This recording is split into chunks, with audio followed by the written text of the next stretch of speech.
Hi, welcome back to McClutchy Maths. Today we are continuing our video series on algebraic techniques by looking at how to factorize algebra, and we're going to be keeping it to fairly simple expressions today. So firstly, the prerequisite for being able to do this successfully is to know your times tables, and I'm sure you've heard every maths teacher since probably about grade 3 tell you this very same thing: know your times tables. The reason is that to factorize, you actually need to know how to times and divide your basic times tables. You need to be fairly quick at it, otherwise it's going to take you a long time to be able to factorize each individual expression. Now, if you're not good with your times tables, I would suggest maybe printing a times table chart and having that beside you while you're working. Don't rely on it too heavily if you can avoid it, and definitely don't rely on a calculator, because for this early algebra, your teachers won't allow you to have a calculator in your exam. So that's why you need to be able to do this either mentally or initially with a times table chart.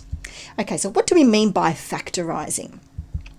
Well, it means when we've got an algebra expression that's been expanded, we're actually putting that back into brackets. So we've already got a longer expression, and it may have two parts, two terms in the actual expression. It may have more, and we're putting that back into brackets.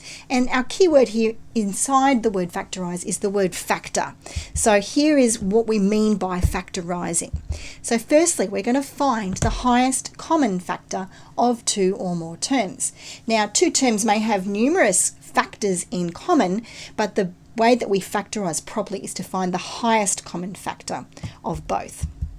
Then we're going to place this outside an empty set of brackets. So you're going to have the highest common factor sitting here, and then you're just going to write down empty set of brackets. Make sure that there's enough space to write inside those brackets. Our next step then is each of those individual terms, whether there's 1, 2, 3, 4, or 5, we're going to divide each of those terms by the highest common factor and pop the result inside the brackets. And then finally, we should always check our work, and we can do that by mentally re-expanding, because factorizing is the opposite of expanding brackets. So I'm going to take you through 7 worked examples now. Each of these are going to build in difficulty. Why don't you pause and see if you can follow this process and see if you get it right. Okay, so firstly we're going to factorize 3x plus 12. Now remember, our first step, we've got that on the screen again, was to find the highest common factor of both of those terms. So we've got 3x and 12. We need to think of a number that divides into 3x and 12. So let's just focus on the numbers first of all.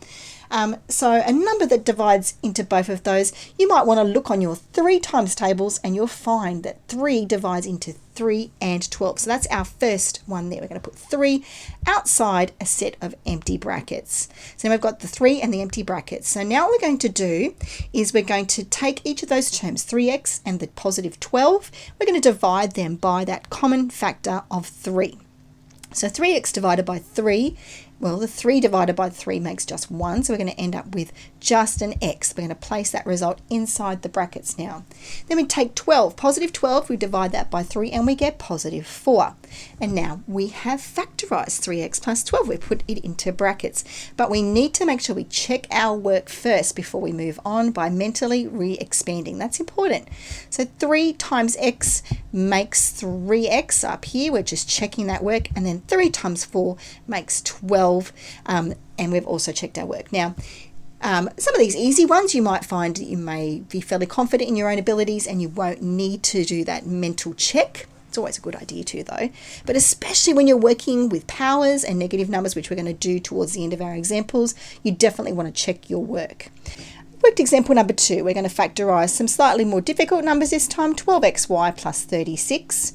Now, first of all, you can see that the common factor between 12 and 36 is part of your 12 times tables. It's 12 is our common factor. So I'm going to put that outside an empty set of brackets. And then 12 divides into 12xy, and what's left over is xy, so that goes inside the brackets. And then 12 goes into 36 3 times, so that goes inside the brackets as well. I should always do a little mental check as well at the end, just to expand that out. 12 times xy makes 12xy. 12 times 3 makes 36. Okay, now with this particular example, I'm actually going to show you what happens when you make the mistake of not putting the highest common factor out the front. You've just chosen a common factor.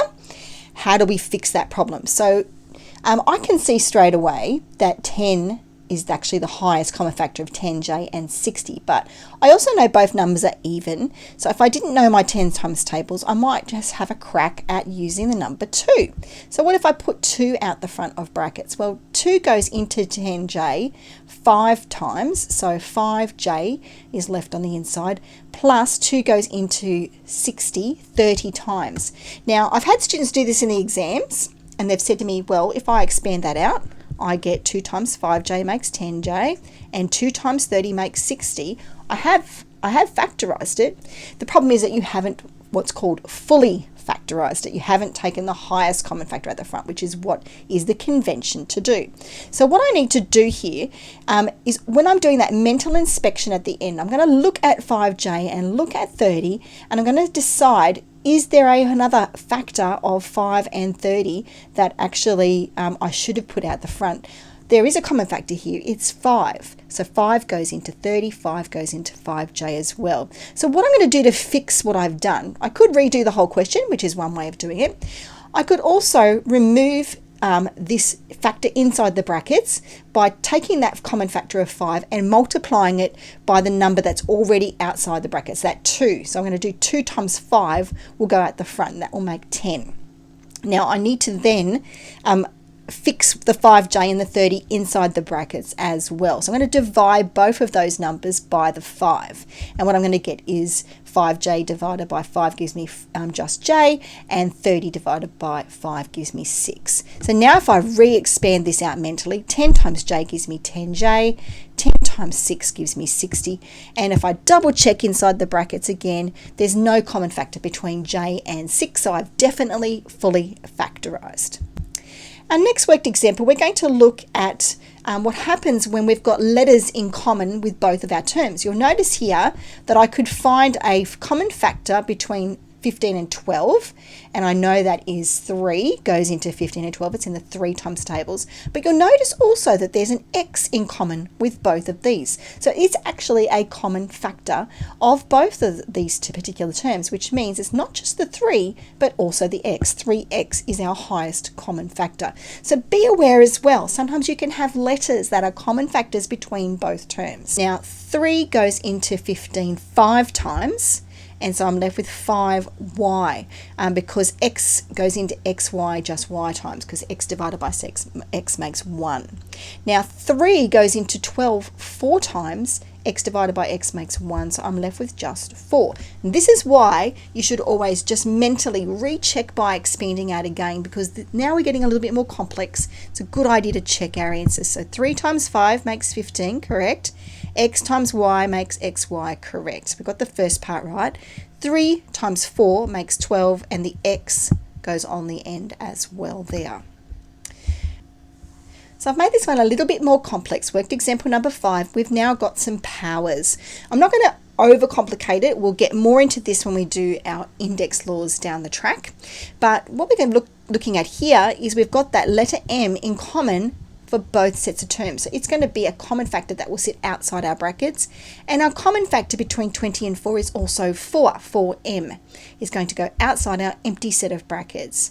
Now 4 goes into 25 times, m goes into m squared m times, because m times m makes m squared. So that'll be 5m. So let's just retry that one there by expanding that out mentally. 4 times 5, yes, makes 20.